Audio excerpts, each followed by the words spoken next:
Welcome once again to Strange Planet. And on this episode, digital IDs, digital currency, 15-minute cities, the next pandemic, our dystopian future, our dystopian present. We're going to get into all that with an award-winning independent filmmaker, editor, director, composer, creative designer, Frank Jacob.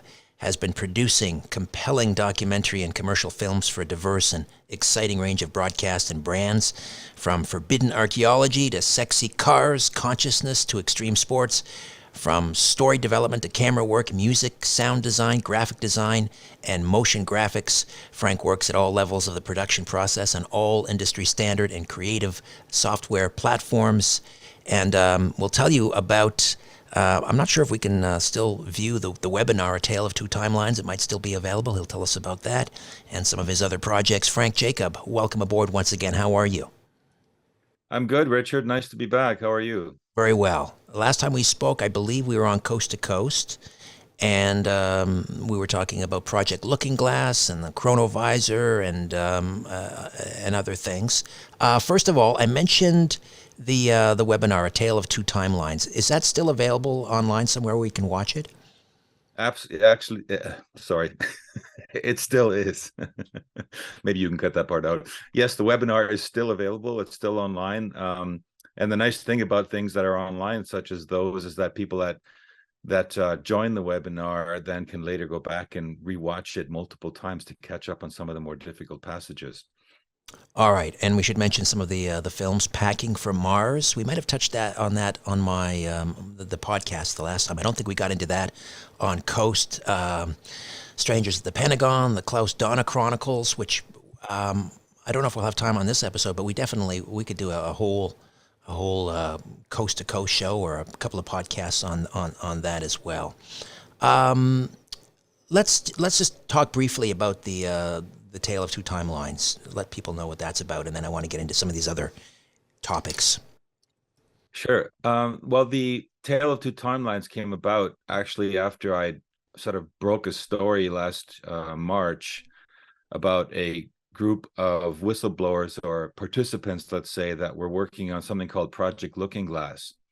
And that is something that I knew about from earlier years. In fact, that information goes back, by now close to 20 years. Some of the early whistleblowers began emerging around 2003, 2004, and then it kind of, went, sort of went viral again 10 years later with another person that came forward and talked about working on that project. And it had to do with time peering technology, which is used by the cabal, or you could say the black ops people, whoever's involved in those things. And they were using it to, of course, gain an advantage by being able to look at time streams and then alter events by inserting alternate events somewhere in the time stream, then to see how those resulted. And they began to create all these paradoxes. But in the end, what emerges is that there really is, like, kind of, you could say, two timelines that emerge toward at a certain point, and that point, you could say, is a point where there's going to be some kind of a cosmic event, a cataclysm. It could be something that has to do with maybe even with AI.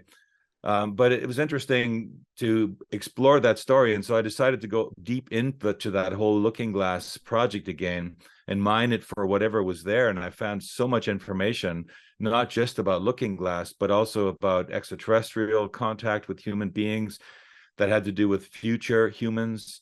And those future humans are what ultimately led to discovering technology such as Looking Glass technology.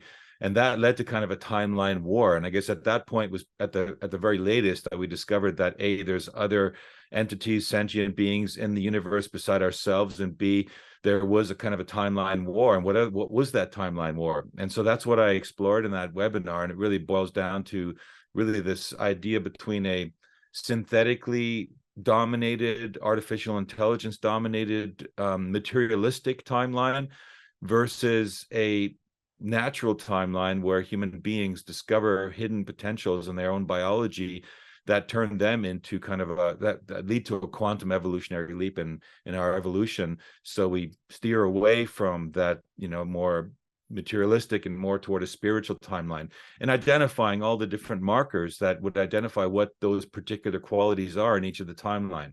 That's what it's kind of about.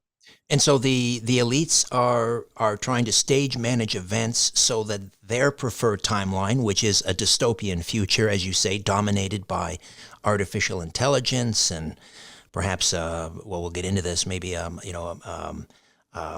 medical tyranny, massive surveillance, well, dystopian.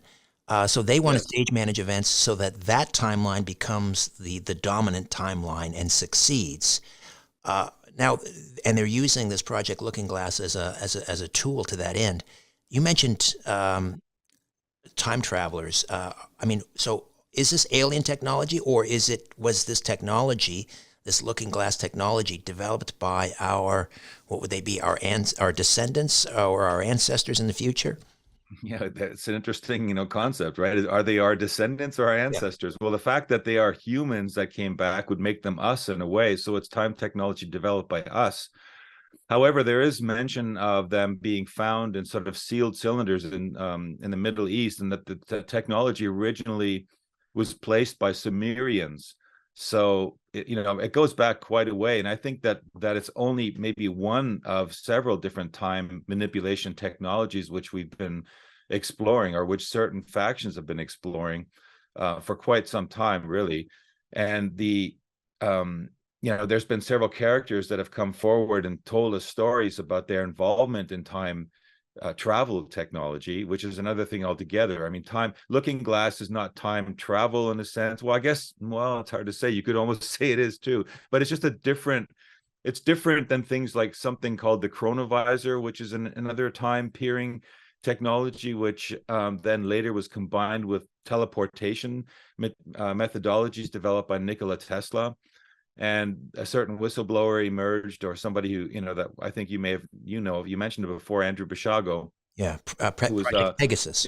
who described Project Pegasus and these jump room technologies that were going on between the various locations on the Earth, and then later between the Earth and other planets, including Mars, which is why we got in touch with Andrew Bishago in the first place. But yes, it's technology which, for those people who are in charge of it, I guess it wouldn't be dystopia. And you mentioned the word. For us on the outside of that technology, it absolutely is, because it means an absolute, limitation of our sovereignty and our freedom as souls. Literally, it's the end of natural biological humans versus people that completely embrace and enter into that digitized materialistic version of time, or of a timeline altogether. One of those will survive. Both of them won't. They will not be able to live. Right now, we're sort of in that parallel time where both timelines are active, where you can see where some people are living on both, gravitating more toward one rather than the other, but both will not longer survive at a certain point. And this cosmic event could have something to do with it, but also just the natural play of things could have something to do with it. I often describe it kind of like a garden where there's a plant, and the plant that gets the most attention, the water, the love, the light, the nutrients. If all the other plants are starved of those things, what's going to happen? Of course, only one plant will survive in that garden, or one kind of plant will survive in that garden. Earlier today on my daily show, I was talking to Dr. Robert Malone, who is sort of the original inventor of mRNA vaccine delivery technology, and he just wrote a book, Lies the Government Told Me, with a foreword by Robert Kennedy Jr. And we were talking about, we have roughly 5.5 billion people on this planet that were either that were vaccinated, either cajoled or coerced or tricked, or they did it for all the right reasons, they thought, whatever the reason. So we're looking at 70% of the population, the largest human experiment in history. Is Right. I mean, where does that is that a cataclysmic event that's going to change the dominance of one or the other timelines, or is that the part of the stage managing? I mean, he describes it as fifth generational warfare. Right. How do you Because see it isn't, the thing is, it isn't something which happened by accident. they've been planning things moving toward some kind of a digital ID or a biometric ID for quite some time. And so, some people, really don't understand that the pandemic was just kind of a setup for us to accept this technology and this whole new version of healthcare, or the idea that the first step toward getting us away from complete sovereignty as beings, which has always been to the very end limited by our body. I mean, the last frontiers, they can throw you in jail, but they can't control your mind. But now they can control your mind too. And the way they do that is by getting under your skin, inside your skin, with what he's describing. Yes, he's absolutely right. Bioweapons. I don't know if he goes as far as Karen Kingston does in breaking down these Pfizer patents, but it's very clear from this patent information that they've revealed, that's been mined by Karen Kingston in her Substack, that they've actually, patented these things, which have essentially the ability to create nanobots that are inside of our bodies. And those nanobots respond to light waves and light spectrums. Different light spectrums trigger different functions, and different intensities of light create different functions. And they can actually, and a certain David Nixon has begun filming actual samples of these nanobots in action, building stuff. It's the craziest thing you've ever seen. And so we, about that have been digging into this stuff, we want to know what is it that they're building. And of course, it does, very few people are talking about that. I mean, a lot of people are talking about the very fact that the vaccines themselves are a violation. They always mention the Nuremberg Code and all these things, but what they're not really talking about is that this is actual technology that's entered our system, and that it's all about that technology and nothing else. It's all about this bioweapon. The rest of the story is an old story. It's just, a story that they keep chasing and keep chasing. But they're not getting it. And so this is, the move toward a whole digital economy and a whole world where even our own decisions are no longer our own. So, I mean, that's about as dystopian as it gets, right? I'll say. So these nanobots have been filmed inside us building something. What are they building? That's it, and that is the question of the day. And I will say, I mean, Nixon's been filming samples of the vaccines that he's gotten on petri dish slides, right? So I don't know if he's moved on and gotten actual samples from people. He came up with the idea of even filming or analyzing or studying what's in them, because he was, as a forensics, or he was somebody who was dealing with, a lot of people that had died. And so he was looking at what's inside their bodies, and he was finding these stringy things we've all heard about, and died suddenly. And so that's what spawned him looking at the actual vaccines under the microscope. So what we have as a result of his work is a catalog of images which show these microprocessor-like things, and they match up very closely to what's in the actual diagrams that have been released. And what they call, there's a word for it, it's called the intra-body network. And that intra-body network has a series of components, and those components could be whatever they decide they're going to be. And they program those from exterior sources using light and energy, like 5G energy, for example. This is why 5G sprung up all over the place, you might say, or you might hypothesize, because of course we're still wanting the answers from those people who have set this stuff in motion, and they're ignoring us. So we're on the outside theorizing based on what there is on the patents, but their patents show very definitive drawings of modems, software components, things inside of our body that are built, as they're needed. And antennas, for example, and they're made with graphene oxide like substances, which aren't officially listed as an ingredient. Even, of course, the ingredients themselves have been left blank conveniently. But those, who are working on studying those things are finding graphene oxide like structures inside of the actual blood. In this case, the blood. There's over 46 different research groups right now studying this. And there was one study done of 1,000 people who had been vaccinated and came down with COVID symptoms, and 94% of the people, they found these graphene oxide-like substances. And graphene oxide is one of these things that's very, very hard to break down. I mean, you can make brake pads with it. It's so bio-undegradable. So it's the perfect substance for them to have in our body.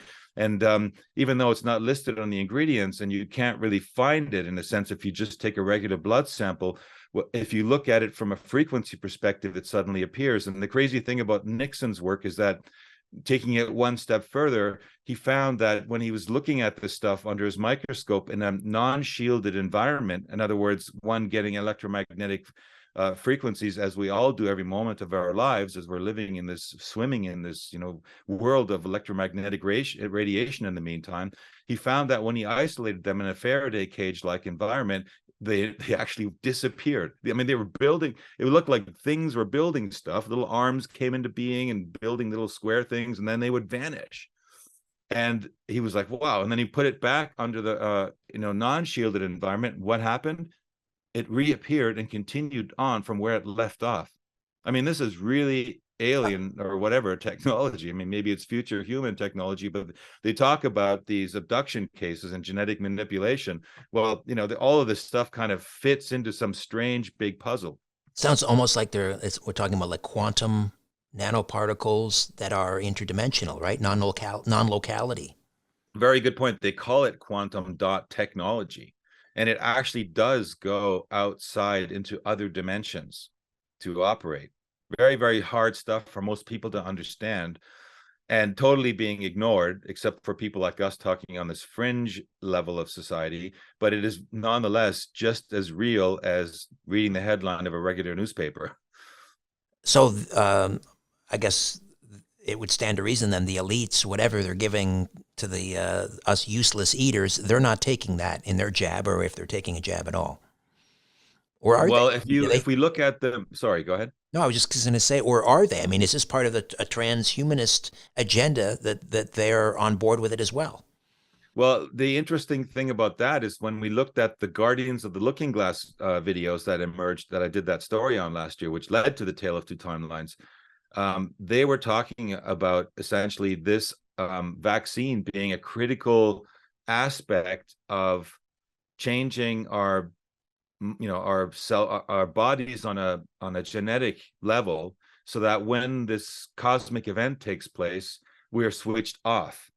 But that they themselves are working on technology which is also administered via vaccine to themselves, which is going to enhance even and boost whatever would happen to us under natural circumstances. In other words, if nothing intervened and we were just allowed to live the way we live, then this event that happens, and this is also documented in the information that came out from working or talking and speaking with the J-Rods, which are those extraterrestrial future humans I mentioned earlier. They were talking about it 30, 40, 50 years ago, about this cosmic event that's going to happen. The one faction was saying it's going to lead to to their future, sort of this dystopian mutated future, leading to their timeline. And the others, the P-52s from 52,000 years, they were saying, no, there's a way. They've learned in the meantime that we can actually affect the cosmos with our consciousness. And they were trying to make us aware that, of that simple fact that we could actually influence the cosmos, that we're not just affected or a victim of whatever's coming at us from the cosmos around us, but that there's an interplay, there's an interaction on a very high spiritual level. And so these two things are what's at stake. So if there was no vaccines at all, we would have a chance we would be enhanced, or we would be booted up with extra abilities. It would be unlocking aspects of our DNA which are now hidden from us, but that the vaccine would actually block those things. So the question is, are they developing their own vaxes, boosting their abilities when this happens, or are they just taking salt mixtures, or are they taking nothing at all? I would tend to believe that that's really going on, Richard, because you can isolate yourself for a while in this world. Even if you're an elitist, you can be living, in your own bubble world, maybe underground city, but at some point, most of them are still living on the surface with the rest of us. And there are other technologies around us which are affecting us adversely as well, which go to chemtrails, which go to HARP, which is stuff that they're working on in CERN, affecting the Schumann resonances, which affect our states of consciousness. So they're not going to be able to be immune from those things. So it's not, for me, it's not a far-fetching idea to think that they could be using vaccines to isolate or insulate themselves, or to be unaffected by those things that they're dropping in the environment all around us right now. Right. They have another batch that they're getting. All right. Yeah. Frank, we will take a quick time out and come back and discuss our dystopian future or a possible utopian future. Two timelines. Stay with us. Every new season, we find a reason to improve our lives and our health. And C60 Evo organic edible oils deliver noticeable benefits quickly. A spoonful in the morning delivers energy and endurance all day long. And I sleep deeper and wake up feeling refreshed because C60 ESS60 works. Carbon 60 received the Nobel Prize in Chemistry in 1996 when it was used for industrial applications. C60 Evo's ESS60 is a breakthrough technology upgrading C60 to be safe for human and pet consumption. ESS60 has been called a miracle molecule because of the physical and mental benefits people are enjoying. Their lab has a proven track record of 31 years and thousands of happy customers across the world just like me. So, treat yourself, your friends, and your family to C60 Evo and use my link EVRS to get 10% off your first order. Again, my link EVRS to get 10% off your first order. Frank Jacob is with us, award-winning independent filmmaker, and the website's frankjacob.com, cyberhive.tv. Cyberhive.tv, what do we find there? Cyberhive.tv is the home of the Tale of Two Timelines webinar and a new community which I'm setting up, which is outside of YouTube and all the other censored platforms, for community discussion, for posting of these videos and information with each other. And of course, a link and resource to all the other websites that I have, like my own frankjacob.com and our movies and films that you mentioned so kindly earlier. All right. I've had a hard time getting a handle on this character out of the WEF. Some say he's kind of Klaus Schwab's number two, Yuval Harari, who talks about a very dystopian future. He talks about, hacking not only the human brain, but hacking the human soul. And I can't tell whether he's trying to issue a dire warning or whether he's in on it. Do you have a handle on Yuval Harari and who he is and what he's up to? Well, it's interesting. For a long time, he was highly respected as a historian. And then he started to take a dive down the deep end into very dystopian areas of human, like study of human futures and human past, etc. And he began to, maybe it's because he saw the writing on the wall, or because so many of the people that he now is, whose prophet he has become, like Klaus Schwab, have begun to influence him in that direction. But no doubt he is one of the kingpins and leaders, thought leaders, you could say, of this new future. And his saying is that right up on his website, or when he's doing these talks in front of the World Economic Forum, is history began when humans invented the gods, and it will end when humans become gods. And the thing is very much about whoever owns data and controls the data controls the future. And, so this is his thing. And he's even got a formula for it. He calls it the B times C times D equals the biological knowledge times computing power times data equals ability to hack humans. You have to realize these people, they don't see us as, they don't believe in a God. They don't believe in a creator being. They just believe in accident, because they're dealing with, essentially the model that we are a random series of atoms and molecules and particles slamming together over eternity in a multiverse. Yeah, meat robots. Right. So that eventually, in one of those combinations of slamming together of atoms and and atoms and particles, we are created. Consciousness happens. And we are, of course, the highest level of consciousness, and therefore our consciousness controls, as as gods on the planet, the direction of the planet. And we would, of course, develop technology, and the technology would enhance our ability as humans, and then we would eventually merge with that and become this new species, leaving humans 1.0 in the dust to become humans 2.0, a highly superior version of the biology, which they see as inferior. They see our biology as flawed, and they're working to get past those flaws. They don't look at many of the things that actually could change or enhance our biological flaws, if you want to call them that we already have. And I think this is the biggest problem in general with these people, these materialists, is that they don't see the big picture. They don't see the grand scale of things.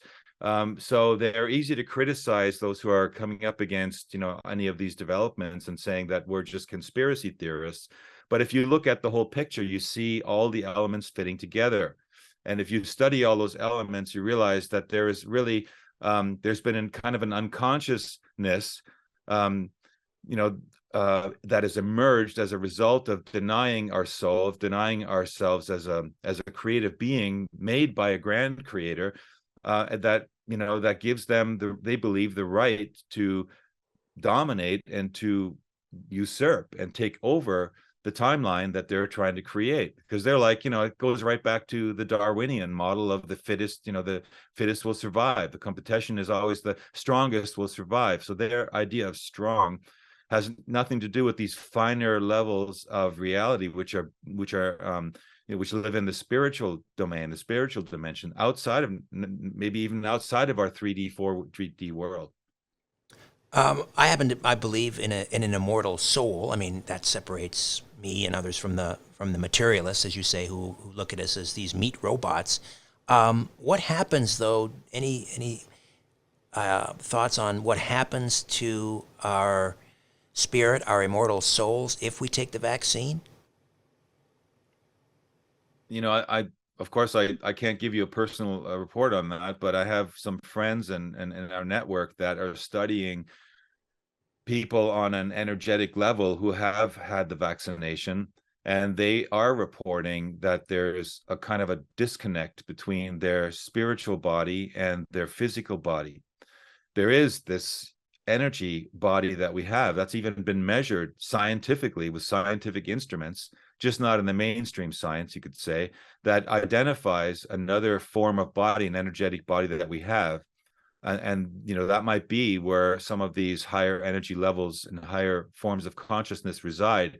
And when there's this disconnect, that means that we can no longer control our our physical body from the spiritual dimension.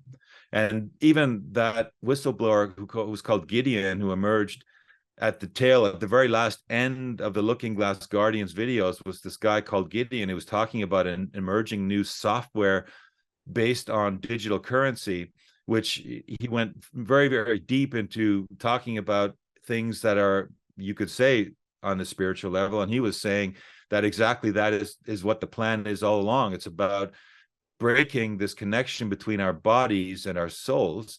And Rudolf Steiner, 100 years ago in the 1920s, was talking about vaccines being the method or the instrument used to separate our bodies from our souls. And those pretty much identical words. So there must be something to it. Those people who have NDEs have brought back their reports on experiences that they've had outside of their bodies while their actual physical bodies were proclaimed dead. According to science, there's a certain threshold which they proclaim you to be physically dead. These people have returned after that threshold was crossed, and they definitely report that it's not over, that there's something else that goes on. There's a continuation of our consciousness. They even meet with beings, they go to places, they experience time on a totally different level as well. And then they return to the physical body. And in some cases, the body should already be, not decomposed, but so damaged, brain damaged or physically damaged in other ways that would not be possible to continue living a normal life. But they proved against science, and they emerged and regained 100% of their faculties and were able to report these things. So we know that this world does exist. They're even developing something called a neurophone that is actually a telephone system to try and take up contact with those who have left and crossed the threshold to the other side. So imagine if they can actually stop that. And this Gideon guy talks about that's the purpose. They're trying to disconnect that soul connection. So those who then die or leave their bodies, they never make it to the place that, the real source of our spiritual strength. They get stuck in this dystopian world, even outside of the physical body. I think many people don't want to go there, and you don't really have to go there to make it clear and important that the battle that we have to fight right now is the one that we're fighting here on Earth, against these forces, and just trying to stop them from realizing that material world. So if 70% of the world's population has been vaccinated, uh, what what is the end game, I guess, for the other 2.5 billion of us that remain vaccine free? I mean, it sounds like they're going to try and get the mRNA technology into us by hook or by crook, either by injecting it into livestock or I don't know, maybe through shedding. Um, any sense of what the strategy is? Yeah, a lot of this stuff goes back to things like smart dust, for which there's also patents, which is a technology that coincides with nanoparticles being injected.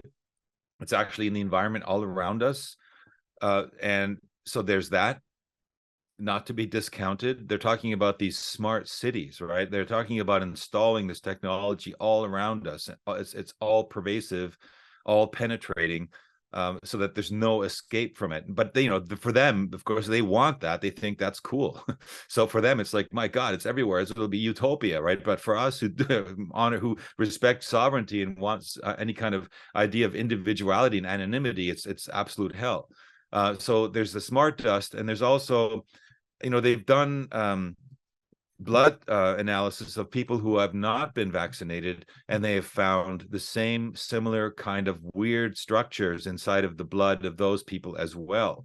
So just being not vaccinated isn't not going to stop you from being exposed, apparently, to what they're planning. And if you look at the patents that they've put out forward, they've talked about how their patent encompasses not just putting it into vaccines, but dropping it into baby care products and hygiene products, and probably even most diabolical, vitamin supplements that people buy at health food stores. So they're not stopping anywhere soon. They're looking to get this everywhere, all pervasive, so that they can materialize this world of theirs. I think we have to be clear about just how adamant and how pervasive and how persistent they have, and they've been this way for well over 100 years. This isn't something that just emerged out of nowhere. It isn't something that just emerged 2019 when they're trying to create these new systems of biometric ID that they're developing. It's been around this plan has been around for a long time. So they're not going to go away unless we make them stop.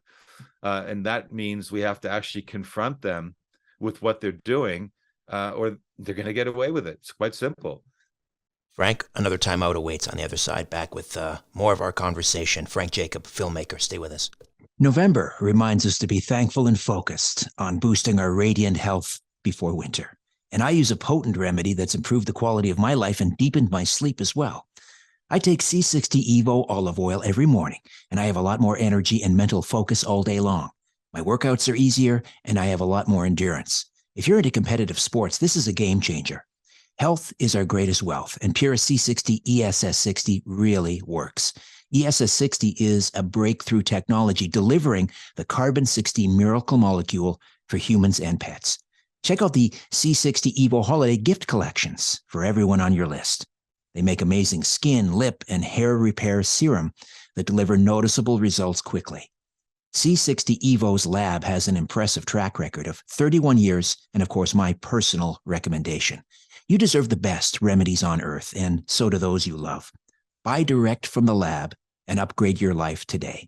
Use my code EVRS to save 10% off your first order. Again, my code EVRS and save 10% off your first order. Frank Jacob is with us, award-winning independent filmmaker, frankjacob.com and cyberhive.tv. If you go to cyberhive.tv, the webinar A Tale of Two Timelines is there and available. Check it out. Getting back to more of the battle for these two timelines, it would seem as if the elites and their dystopian future that they have in mind for us, clearly they have the upper hand. I mean, what are you hearing from whistleblowers through Project Looking Glass in terms of how we may be able to turn the tide? Well, it's true. The advantage at the moment is clearly with dystopian people.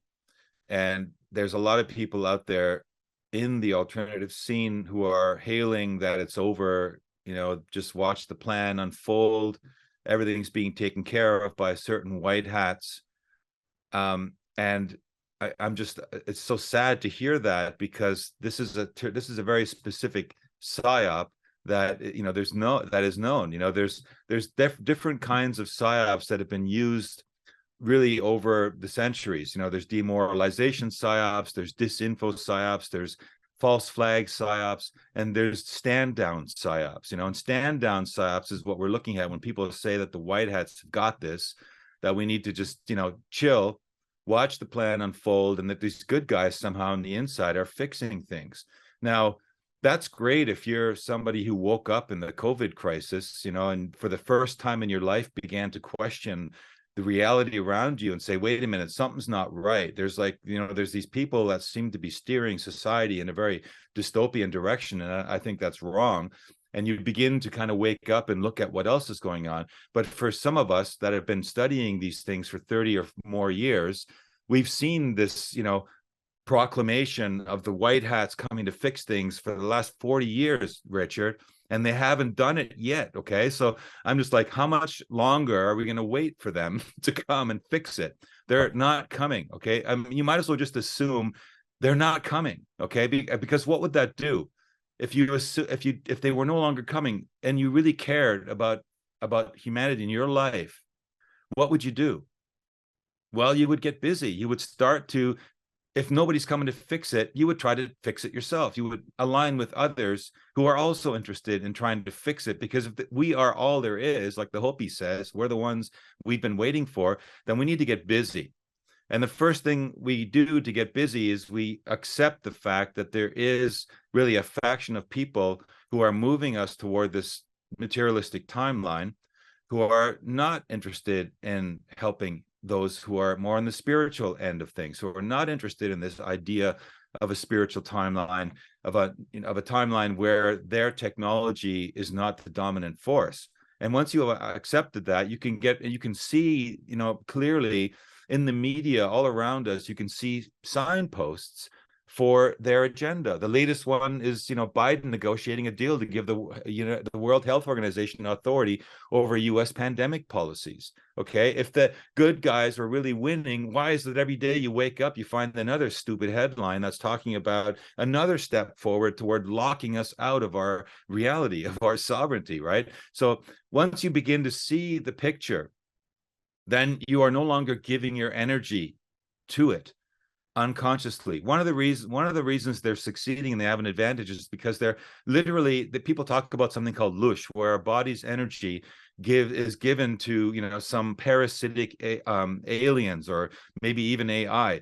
But in a way, that's really kind of what's going on here. Our energy on a mental level is also giving them our frequency of energy. We're going into resonance when we accept blindly, or we don't question that energy out there. We're going into kind of a resonance with it. And so they're tapping into that. And we know that the way it works in scientific models, when two things come into resonance with each other, they exchange information. And so we might be being programmed underhandedly, without our even knowing it, by our blind acceptance of what's going on around us. So the first step is to cut that tie, is to realize, no, really, there is a battle for our sovereignty that's going on. There is a new timeline they're trying to create that's steering us away from our own organic, natural human timeline. And once you do that, you stop giving them your frequency, you stop feeding their timeline, you begin to weaken their timeline. The other thing is you begin to attract others who are connected to you on the same frequency. So you begin to go into resonance with others, with conscious beings who are awakening. And once you do that, you begin to strengthen this other timeline, this natural timeline. Another step that you can do is you have to, for something to become manifest in physical reality, we have to see it first. any scientists or any, theorists or anybody, an engineer, will tell you that they see things in their mind before they actually build them. So we have to see this future timeline. We have to see what it might be like, and we have to give it emotion, because that's the other critical factor. Through emotion, it's now been proven scientifically, emotion creates reality. So if our emotion is tied to their timeline, which is often also accompanied by fear, I mean, what greater way to generate fear than to create a virus as an enemy that you cannot see? I mean, behind every signpost or every street corner is the virus lurking to jump on you and attack you, right? The ultimate fear porn. Once you free yourself of that, you no longer give them your fear. So you begin to use your own emotions toward, when you see that future timeline, that organic timeline, it should be accompanied by a lot of joy and happiness, right? You should be feeling a charge. You should be feeling, just really like stoked. And when I, in my own version of it, when I see things, I see the breakthrough of technologies which have been suppressed for well over 100 years that would lead to things like free energy, that would lead to these so-called med beds, which are momentarily, at the moment, they're just showing us a bunch of video game bed depictions, but they don't exist yet. But they could exist, and they have existed in the past, or at least the technology leading to what's called a med bed based on frequency energy and things like that, that was started over 100 years ago by Raymond Rife with his Rife ray tube and the microscope he was developing. And he proved the concept, but he was taken out.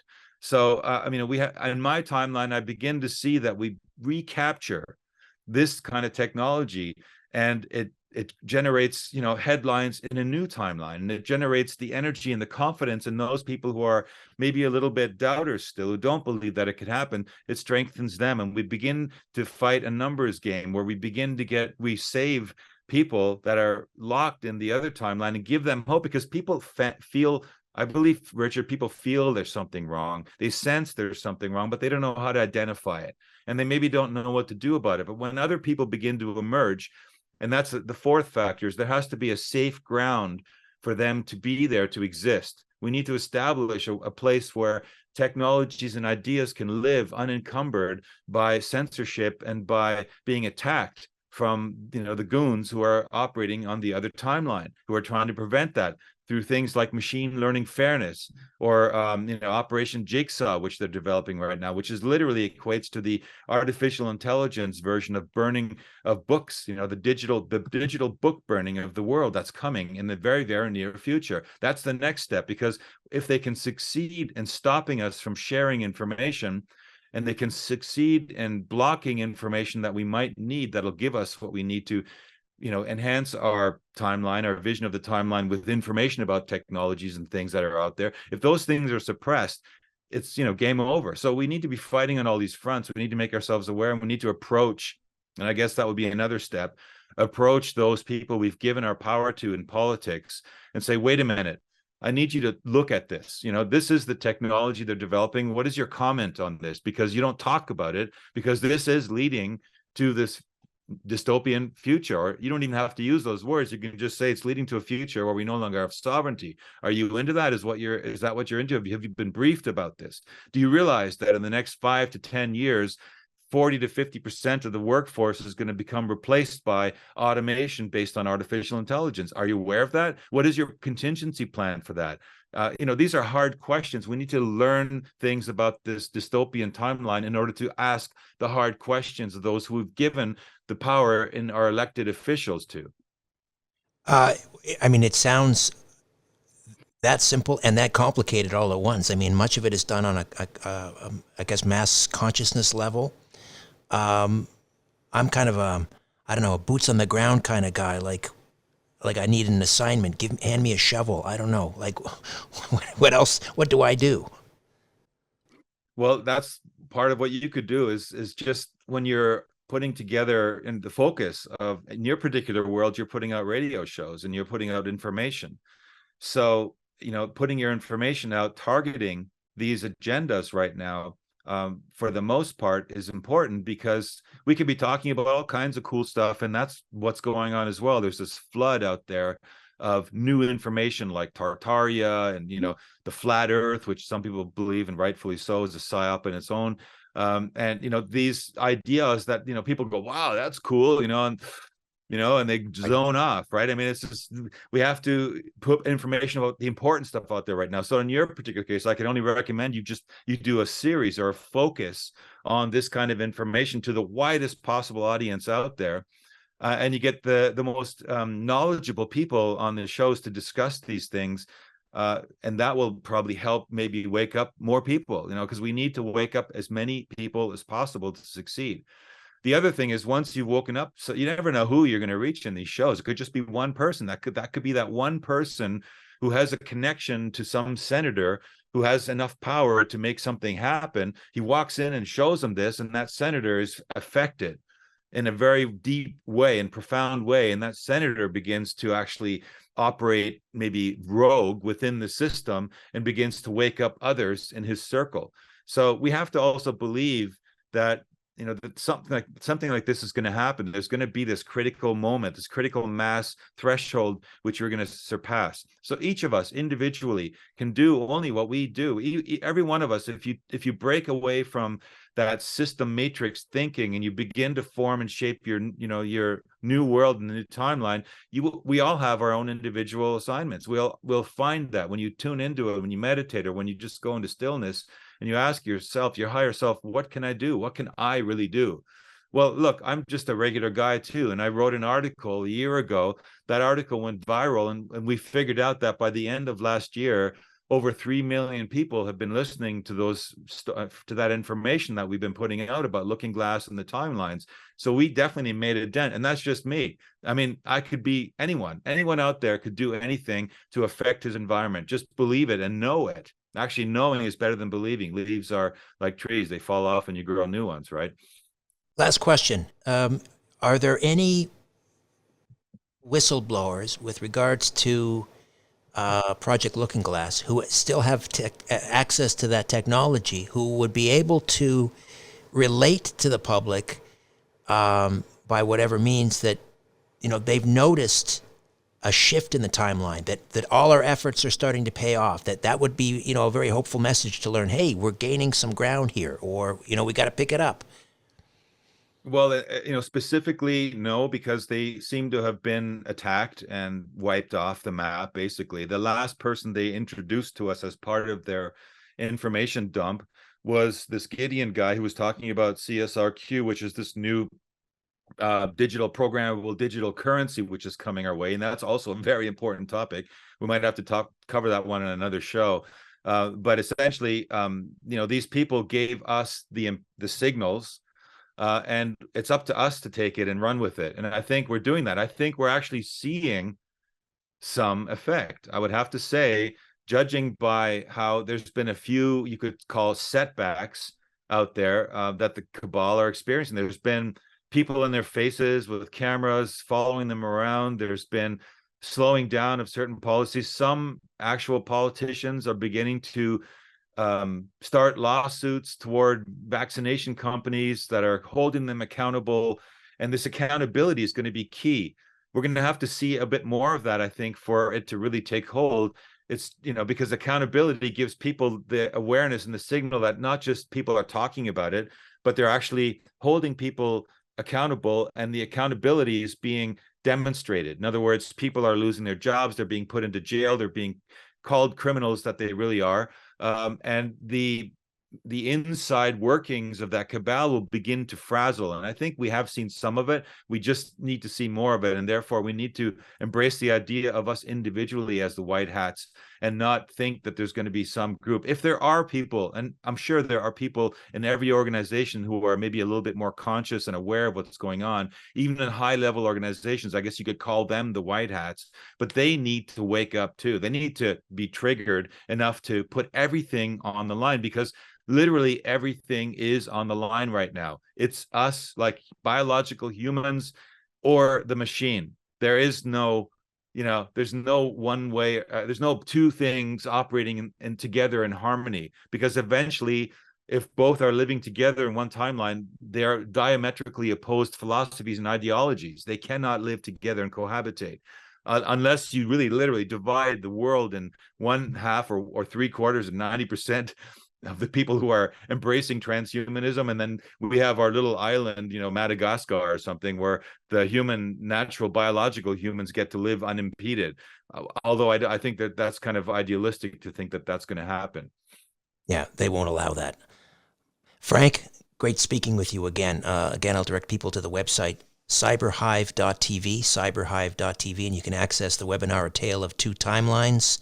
And it's great. I always learn so much speaking with you. Thank you so much. Thanks for having me, Rich. It was great to be here. My pleasure. A new Richard Syrett's Strange Planet drops every Monday, Wednesday, and Friday.